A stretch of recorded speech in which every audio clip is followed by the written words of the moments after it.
നമസ്കാരം. ആറ്റിൽ ചൊരിഞ്ഞാലും അളന്നു ചൊരിയണം എന്ന പഴമൊഴി പോലെ ഭക്തർക്ക് അവരുടെ കർമ്മഫലങ്ങൾക്കുള്ള പുണ്യം അളന്നു കൊടുക്കുകയാണോ ഭഗവാൻ എന്ന് തോന്നിക്കുമാറ് കയ്യിൽ എഴുത്താണിയും ഇടങ്ങഴിയുമായി ശയിക്കുന്ന ശ്രീമൻ മഹാവിഷ്ണുവിന്റെ ഒരു ദിവ്യദേശത്തെക്കുറിച്ച് മനസ്സിലാക്കാം. ക്ഷേത്രം ശ്രീ രംഗനായകി സമേത ശ്രീരംഗനാഥ പെരുമാൾ തിരുക്കോവിൽ. ഈ ക്ഷേത്രം തമിഴ്നാട്ടിൽ തഞ്ചാവൂർ ജില്ലയിൽ കുംഭകോണം സ്വാമിമല പാതയിൽ കാവേരി നദിക്കും കൊള്ളിടമാറിനുമിടയിൽ തിരു ആദനൂർ എന്ന സ്ഥലത്താണ് സ്ഥിതി ചെയ്യുന്നത്. ഇവിടെ മൂലവർ ശ്രീമൻ മഹാവിഷ്ണു ആണ്ടളക്കുമയ്യൻ എന്ന നാമത്തിലും ശ്രീ മഹാലക്ഷ്മി, കമലവാസിനി തായാർ, ഭാർഗവി, രംഗനായകി എന്നീ നാമങ്ങളിലും കുടികൊള്ളുന്നു. ഭഗവാന്റെ ഉത്സവമൂർത്തി രംഗനായകർ, അഴകിയ മണവാളർ എന്നിങ്ങനെയും അറിയപ്പെടുന്നു. തിരുപ്പുള്ളം ഭൂതംകുടിയിൽ നിന്ന് 1 കിലോമീറ്റർ ദൂരത്തുള്ള ആദനൂർ ആണ്ടളക്കുമയ്യൻ പെരുമാൾ കോവിൽ ചോഴനാട്ടു ദിവ്യദേശങ്ങളിൽ ഒന്നും വൈഷ്ണവരുടെ നവഗ്രഹ ദോഷ പരിഹാര സ്ഥലങ്ങളിൽ ഗുരുസ്ഥലവും കൂടിയാണ്. 108 ദിവ്യദേശങ്ങൾ അഥവാ 108 വൈഷ്ണവ തിരുപ്പതികൾ എന്നറിയപ്പെടുന്ന പ്രശസ്ത വിഷ്ണു ക്ഷേത്രങ്ങളിൽ 11ാമത്തേതാണ് ഈ ക്ഷേത്രം. പ്രശസ്ത വിഷ്ണുഭക്തരായ 12 ആഴ്വാർകളിൽ തിരുമങ്കയാഴ്വാർ ഈ ക്ഷേത്രത്തിലെ ഭഗവാന് വേണ്ടി 4000 ദിവ്യപ്രബന്ധത്തിൽ മംഗളാശാസനം പാടിയിട്ടുണ്ട്. പാൽക്കടലിൽ നിന്നും ഉയർന്നു വന്നതെന്ന് പുരാണങ്ങളിൽ പരാമർശിക്കുന്ന ദൈവിക പശു കാമധേനു ഇവിടെ മഹാവിഷ്ണുവിനെ പൂജിച്ചതായാണ് ഐതിഹ്യം. ആ എന്നാൽ തമിഴിൽ പശു, ആ പ്ലസ് തൻ പ്ലസ് ഊർ എന്നതാണ് ആദനൂർ എന്ന സ്ഥലനാമത്തിന് കാരണം. കാമധേനുവിൻ്റെയും പുത്രി നന്ദിനിയുടെയും ശില്പങ്ങൾ ക്ഷേത്രത്തിലുണ്ട്. ഈ ക്ഷേത്രത്തെക്കുറിച്ചുള്ള ഐതിഹ്യങ്ങൾ ഇങ്ങനെയാണ്. ശ്രീരംഗം ക്ഷേത്രമതിൽ നിർമ്മിച്ച 12 ആഴ്വാർകളിൽ ഒരാളായ തിരുമങ്കയാഴ്വാർ എന്ന തിരുമങ്കൈ മന്നൻ കയ്യിലെ പണമെല്ലാം തീർന്ന് ജോലിക്കാർക്ക് കൂലി കൊടുക്കാൻ പണക്കുറവ് നേരിട്ടപ്പോൾ ശ്രീമൻ നാരായണനോട് തന്നെ ചോദിച്ചു. ഭഗവാൻ അദ്ദേഹത്തോട് കൊള്ളിടം ആറ്റിൻകരയിലേക്ക് വന്നാൽ പണത്തിന് ഏർപ്പാട് ചെയ്യാമെന്ന് നിർദ്ദേശിച്ചു. അപ്രകാരം കൊള്ളിടം ആറ്റിൻകരയിലെത്തിയ തിരുമങ്കയാഴ്വാർക്ക് മുന്നിൽ തലയിൽ തലപ്പാവ് വെച്ച് ഇടത് കൈയിൽ താളിയോലയും എഴുത്താണിയും പിടിച്ച് വലത് കൈയിൽ മരക്കാലുമായി ഒരു വ്യാപാരി കാത്തുനിന്നിരുന്നു. തമിഴിൽ മരക്കാൽ എന്നാൽ ഇടങ്ങഴി പോലെ അളക്കാൻ ഉപയോഗിക്കുന്ന ഉപകരണമാണ്. കൂലി കൊടുക്കാനായി തന്നെ ഭഗവാൻ അയച്ചതാണെന്ന് വ്യാപാരി തിരുമങ്കയാഴ്വാരോട് പറഞ്ഞു. അതിനുശേഷം വ്യാപാരി കൊള്ളിടം ആറ്റിൻകരയിലെ മണൽ മരക്കാലുകൊണ്ട് അളന്ന് എഴുത്താണി കൊണ്ട് താളിയോലയിൽ അളവ് രേഖപ്പെടുത്തി. ഇത് കണ്ട് ആശ്ചര്യപ്പെട്ടു നിന്ന തിരുമങ്കയാഴ്വാരോട് വ്യാപാരി ഇങ്ങനെ പറഞ്ഞു: താങ്കൾ ഈ മണൽ കൂലിക്കാർക്ക് കൊടുക്കുക. ആത്മാർത്ഥമായി ജോലി ചെയ്തവർക്ക് ഇത് പൊന്നായും അല്ലാത്തവർക്ക് ഇത് മണലായും തോന്നും. അപ്രകാരം തിരുമങ്കയാഴ്വാർ പണിക്കാർക്ക് മണൽ കൂലിയായി കൊടുത്തു.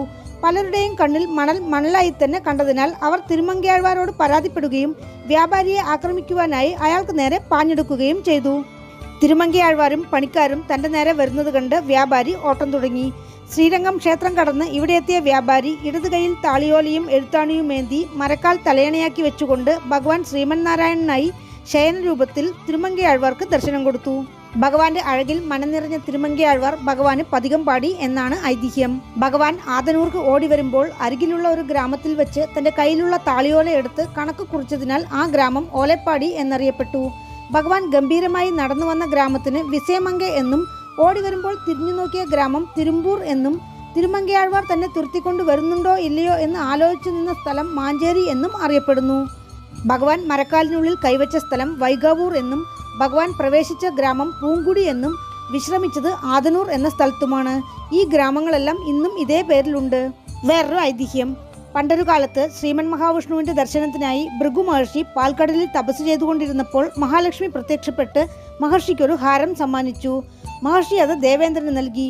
ഇന്ദ്രൻ അത് ഭക്ത്യാദരപൂർവ്വം ഐരാവതത്തിന്റെ മസ്തകത്തിൽ ചൂടിച്ചു. പക്ഷേ ആ സുഗന്ധം ഇഷ്ടപ്പെടാതിരുന്ന ആന അത് താഴെയിട്ട് ചവിട്ടിയരച്ചു. കോപം കൊണ്ടുരുകിയ മഹർഷി ഇന്ദ്രനെ മനുഷ്യനായി ഭൂമിയിൽ പിറക്കട്ടെ എന്ന് ശപിച്ചു. ഇതിന് സമാനമായ കഥ ദുർവാസാവ് മഹർഷിയെ പറ്റിയും നിലവിലുണ്ട്. ശാപമേറ്റ് ഭൂമിയിലേക്ക് പതിച്ച ഇന്ദ്രൻ ശാപം മാറാൻ ഇവിടെ ശ്രീമൻ നാരായണന്റെ അടുത്തെത്തി. മഹാലക്ഷ്മി ഇന്ദ്രനോട് താൻ ഭൃഗു മഹർഷിയുടെ മകളായി പിറക്കുമെന്നും ശ്രീമൻ നാരായണൻ തന്നെ വിവാഹം കഴിക്കുമ്പോൾ ആ ദർശനം കാണുന്ന പക്ഷം ഇന്ദ്രന് ശാപമോചനം ലഭിക്കുമെന്നും ഉര ചെയ്തു. ഇന്ദ്രനും സമയം കാത്തിരുന്നു. പിന്നീട് ഭഗവാന്റെയും ദേവിയുടെയും വിവാഹം നടന്നപ്പോൾ അതിന് സാക്ഷിയായി ഇന്ദ്രൻ ശാപവിമോചനം നേടി എന്നാണ് ഐതിഹ്യം. അതേപോലെ മറ്റൊരു ഐതിഹ്യത്തിൽ പറയുന്നത് ബ്രഹ്മദേവന്റെ 5ാമത്തെ ശിരസ് പറിച്ചെടുത്ത ശിവഭഗവാന്റെ കയ്യിൽ ആ കപാലം ഒട്ടിപ്പിടിച്ചു. ശിവഭഗവാൻ അഗ്നിദേവനോട് ആ ശിരസ് എരിക്കാൻ പറഞ്ഞെങ്കിലും അഗ്നി ഭഗവാനെ കൊണ്ടതിന് സാധിച്ചില്ല. പക്ഷേ ബ്രഹ്മഹത്യാദോഷം ബാധിച്ച അഗ്നി ഭഗവാൻ ഈ ക്ഷേത്രത്തിൽ ശ്രീമൻ മഹാവിഷ്ണുവിനെ തപസ് ചെയ്താണ് ശാപം മാറ്റിയത്. 2000 വർഷത്തോളം പഴക്കം തോന്നിക്കുന്നതും കിഴക്ക് ദർശനമായ 3 നില രാജഗോപുരത്തോടും 2 പ്രകാരങ്ങളോടും കൂടി കാണപ്പെടുന്ന ആദനൂർ ശ്രീ രംഗനായകി സമേത ശ്രീരംഗനാഥ പെരുമാൾ കോവിൽ ആദിത്യ ചോഴൻ നിർമ്മിച്ചതാണെന്നാണ് അനുമാനം. അഹോബില മഠത്തിന്റെ അധീനതയിലാണ് ഇപ്പോഴീ ക്ഷേത്രം. ക്ഷേത്രഗോപുരത്തിലുള്ള മഹാവിഷ്ണുവിന്റെ ശില വളരുന്നുണ്ടെന്നാണ് ഭക്തന്മാർക്കിടയിലുള്ള സംസാരം. ക്ഷേത്രഗോപുരം കടന്ന് അകത്ത് പ്രവേശിച്ചാൽ കൊടിമരം, ബലിപീഠം, അർദ്ധമണ്ഡപത്തിലെ 2 തൂണുകൾ പരമപദത്തിലെ 2 തൂണുകളായി കണക്കാക്കി ആഗ്രഹ പൂർത്തീകരണത്തിനും മോക്ഷപ്രാപ്തിക്കും ഭക്തർ ഇരട്ട എണ്ണങ്ങളിൽ പ്രദക്ഷിണം വയ്ക്കുന്നു. ശ്രീരംഗം ക്ഷേത്രത്തിലും ഇതുപോലെയുള്ള 2 തൂണുകളുണ്ട്. ക്ഷേത്രത്തിൽ പ്രധാന കരുവറയിൽ ശ്രീരംഗത്തെ പോലെ പ്രണവാകാര വിമാനത്തിനു കീഴെ ഇടതു കൈയിൽ താളിയോലിയും എഴുത്താണിയുമേന്തി മരയ്ക്കാൽ തലയണിയാക്കി വെച്ചുകൊണ്ട് ശംഖുചക്രത്തോടെ ആദിശേഷന്റെ മേൽ കിഴക്ക് ദർശനമായി ഭുജംഗ ശയനത്തിലുള്ള പ്രതിഷ്ഠയാണ്. ഇവിടെ മൂലവരുടെ നാമം ആണ്ടളക്കുമയ്യൻ. ഭഗവാന്റെ ഉത്സവമൂർത്തികളാണ് ശ്രീരംഗനാഥരും അഴകിയ മണവാളരും. ഭൂദേവി, ശ്രീദേവി, ബ്രഹ്മാവ്, ഭൃഗുമഹർഷി, അഗ്നിദേവൻ എന്നിവർ സന്നിധിക്കുള്ളിലുണ്ട്. പ്രത്യക്ഷം കാമധേനുവും തിരുമങ്കയാഴ്വാരും. ഈ സന്നിധി ദർശിച്ചാൽ ധനലാഭം, വ്യാപാര, വിദ്യ, ഉന്നതി, മോക്ഷം എന്നിവയാണ് ഫലം. ദേവി ശ്രീ മഹാലക്ഷ്മിക്കും പ്രത്യേകം സന്നിധിയുണ്ട്. ദേവി കമലവാസിനി തായാർ, മന്ത്രപീഠേശ്വരി, രംഗനായകി, ഭാർഗവി എന്നീ നാമങ്ങളിൽ അനുഗ്രഹം ചൊരിയുന്നു. ഭൃഗുമഹർഷിയുടെ മകളായി ഭാർഗവി എന്ന നാമത്തിൽ ദേവി ഇവിടെ അവതരിച്ചതിനാൽ ഈ കോവിലിന് ഭാർഗവക്ഷേത്രം എന്നും നാമമുണ്ട്. ദേവി 4 കരങ്ങളോടെ പുഞ്ചിരിച്ചുകൊണ്ട് നിൽക്കുന്ന രൂപത്തിലുള്ള പ്രതിഷ്ഠയാണ്. ഈ സന്നിധിയിൽ പ്രാർത്ഥിച്ചാൽ വിവാഹ സന്താന തടസ്സം നീങ്ങും എന്നതാണ് പൊതുവെയുള്ള വിശ്വാസം. ഈ ദിവ്യദേശത്തിൽ ഉപപ്രതിഷ്ഠകളായി കയ്യിൽ വാളോടെ തിരുമങ്കിയാഴ്വാർ, യോഗ നരസിംഹർ, ആഞ്ജനേയർ എന്നിങ്ങനെ കുറച്ച് ഉപപ്രതിഷ്ഠകളും ശിവസന്നിധിയും ക്ഷേത്രത്തിലുണ്ട്. ക്ഷേത്രവൃക്ഷം പാടലിമരം. ക്ഷേത്രതീർത്ഥം സൂര്യപുഷ്കരണി. പഞ്ചരാത്ര ആഗമവിധി പ്രകാരമുള്ള 4 കാല പൂജകളാണ് ക്ഷേത്രത്തിൽ അനുഷ്ഠിക്കുന്നത്.